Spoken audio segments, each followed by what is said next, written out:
ہر وقت ہر خبر APN news کی اہم خبروں کے ساتھ آپ کو لیے چلتے ہیں مورو، جہاں صدر مملکت آصف علی زرداری نے مورو میں عوامی اجتماع سے خطاب کرتے ہوئے کہا ہے کہ بھٹو کی وراثت کو آگے لے کر جائیں گے۔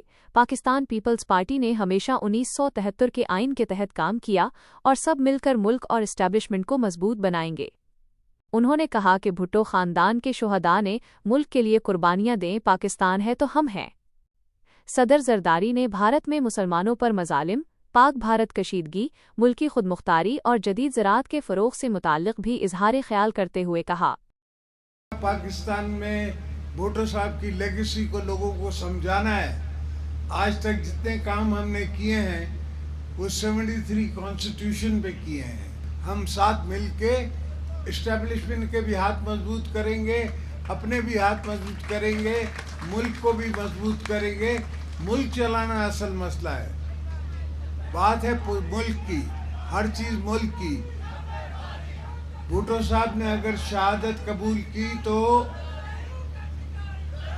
ملک کے لیے، اگر بی بی صاحبہ نے شہادت قبول کی، اگر مرتضیٰ بھٹو نے شہادت قبول کی، شاہ نواز بھٹو نے شہادت قبول کی تو پاکستان کے لیے۔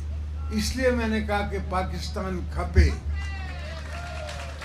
اس لیے کہ اگر پاکستان ہے تو ہم سب ہیں۔ اور آج کل تو زمانہ اتنا ماڈرن آ گیا ہے کہ آپ کو اپنے فون پہ نظر آ رہا ہے کہ انڈیا میں کیا ہو رہا ہے، حالانکہ وہاں ان خبروں پہ بینڈ ہے۔ جو مسلمانوں کے ساتھ وہاں زیادتیاں ہو رہی ہیں وہ اخباروں میں نہیں آتی، وہ ٹی وی پہ نہیں آتی، پر ہمیں پتہ ہے کہ ایک چھوٹی نظر کا چھوٹا آدمی جو کہ چیف منسٹر تھا، جب یہ مودی نے کیا 1 یونٹ پورے کشمیر کو، تو کہتا ہے کہ اب ہم کشمیری لڑکیوں سے شادیاں کر سکیں گے۔ ان کی سوچ کا مقام دیکھو، بنیوں کا سوچ ان کی کیا ہے، سمجھ ان کی کیا ہے۔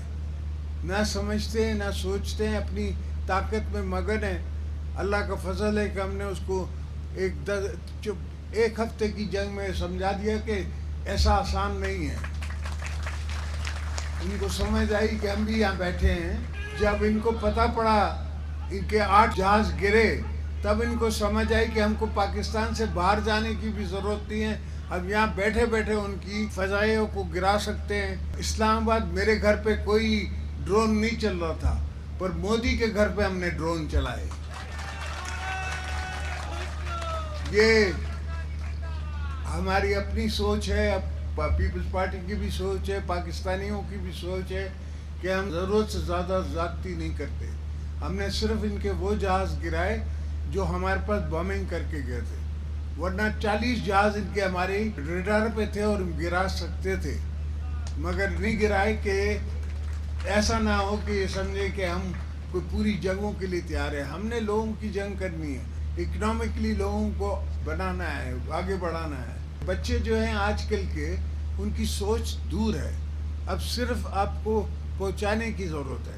آپ تک وہ چیز ہم پہنچائیں کہ آپ کے پاس وہ فیسلٹی ہو کہ آپ ایکڑ پہ 50 لاکھ روپے خرچ کریں پہلے، اس کے بعد اس سے 50 لاکھ روپے سال کا کمائیں۔ وہ 50 لاکھ جو ہیں وہ میں نے آپ کو بنوا کے دینے ہیں، ہر ایکڑ پہ آپ کو یہ بنانی ہے۔ اور جتنی پاپولیشن بڑھ رہی ہے پاکستان کی، خوراک کی کبھی کمی نہیں ہونی چاہیے، اور خوراک جو ہے وہ سب سے بڑی بات ہے۔ رشیا اس لیے نہیں ٹوٹا کہ کمزور ہو گیا تھا، پیسے کم ہو گئے تھا، خوراک کی وجہ سے ٹوٹا، پیٹ کی وجہ سے ٹوٹا۔ ان کے پاس اکنامکلی وہ ختم ہو گئے تھے۔ تو پاکستان کو ہم نے اکنامکلی بنانا ہے، نشر و فروز کو ہم نے اکنامکلی آگے کرنا ہے۔ تو الحمدللہ ہم ہر چیز پہ نظر رکھتے ہیں، ہر چیز پہ، اس لیے کہ میں سب ان چہرے جتنے بیٹھے ان سب نے میرے ساتھ ورک کیا ہے، یہ سب میرے ساتھ چلے ہیں، ان نے دیکھا ہے مجھے۔ رات کو 3 بجے بھی ہم یہاں ورک کرتے رہے ہیں، لوگوں سے ملتے رہے ہیں، لوگوں کے گاؤں میں جاتے رہے ہیں۔ لوگ مجھے کہتے ہیں کہ آپ کو اس بات کا کیسے پتہ ہے، اس کا کیسے پتہ ہے؟ میں نے کہا PhD ہوتی ہے 3 سال میں 14 سال PhD کرتا رہا ہوں، 14 سال صرف کتابیں پڑھتا رہا ہوں، صرف سوچتا رہا ہوں۔ تب جا کے میں نے گوادر پورٹ کا سوچا، تب میں نے آپ کو گوادر پورٹ دیا۔ اب گوادر پورٹ پاکستان کو بنائے گا، پورے پاکستان کو گوادر پورٹ بنائے گا، اور بلوچستان کو بھی سدھاریں گے. انشاءاللہ پاکستان کو دوبارہ ایسا بنا کے جائیں گے کہ آنے والی آئندہ نسلوں کو تکلیف نہ ہو. جی بھٹو.